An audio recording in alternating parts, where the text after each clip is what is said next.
games have been added to the Nintendo Switch Online apps for the NES and the Super Nintendo.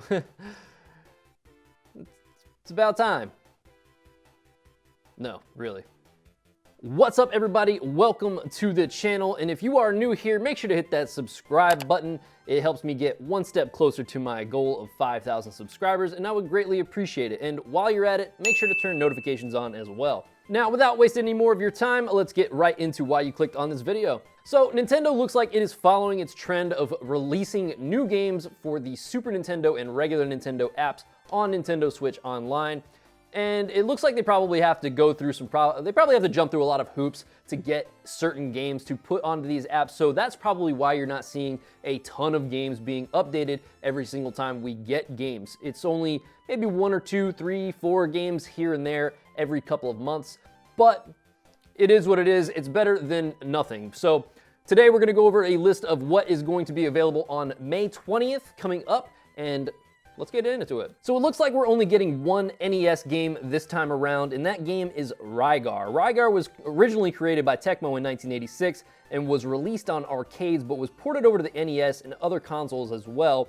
But in Rygar, you play as the legendary warrior Rygar, and it's a side-scrolling platformer. You use a weapon called the disc armor, which is essentially just a shield on a chain. The game is pretty fun if you like things like Metroid, Castlevania, Rastan, or anything like that. But if you're not a big fan of NES platformers, it might not do it for you. It was pretty popular on the NES, and it even got a remake that was on the PS2 and the Wii. Now, let's move on to the Super Nintendo games. First on the list for Super Nintendo games, we have Operation Logic Bomb, which is a top-down shooter. I personally have never played this one, so I'm pretty excited to check it out because I love top-down shooters and games like Contra, any kind of side-scroller, top-down shooters, any of that stuff, it really kind of resonates with me, so this one's pretty cool. Also, I played a lot of Rambo 3 on the Sega Genesis as a kid, so don't judge me, it was fun. Another really cool piece of information about Operation Logic Bomb is that in Japan, originally, Operation Logic Bomb was known as the Fortress of Fury. And honestly, I don't know which name I like better. They're both pretty cool. But the gameplay seems to revolve around liberating laboratories, fighting robots, and boss monsters. And if that doesn't sound cool to you, I don't know what does. Moving on, up next we have Penel de Pon. I don't know how to say this, man. I'm not an English major, I'm just a dude.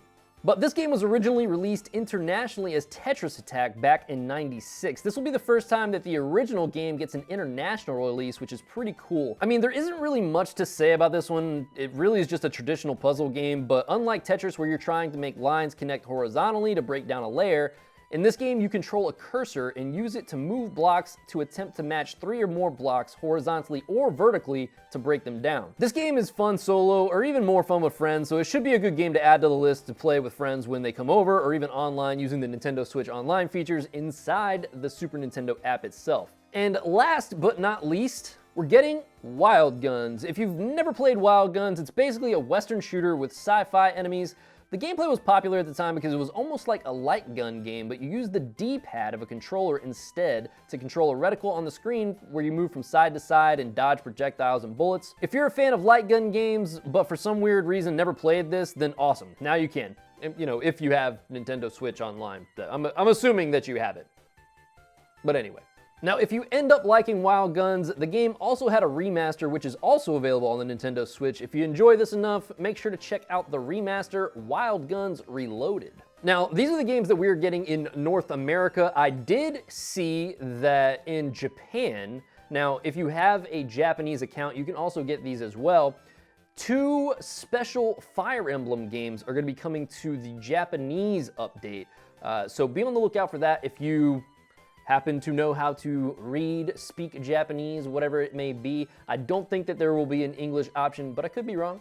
So make sure to keep an eye out for that as well. And there you have it. Those are the new games that are coming to the Nintendo Switch Online, Super Nintendo, and regular Nintendo apps.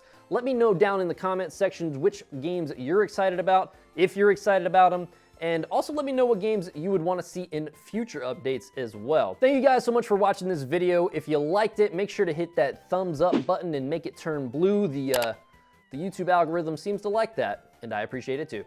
Thank you guys so much, and I will see you on the next one.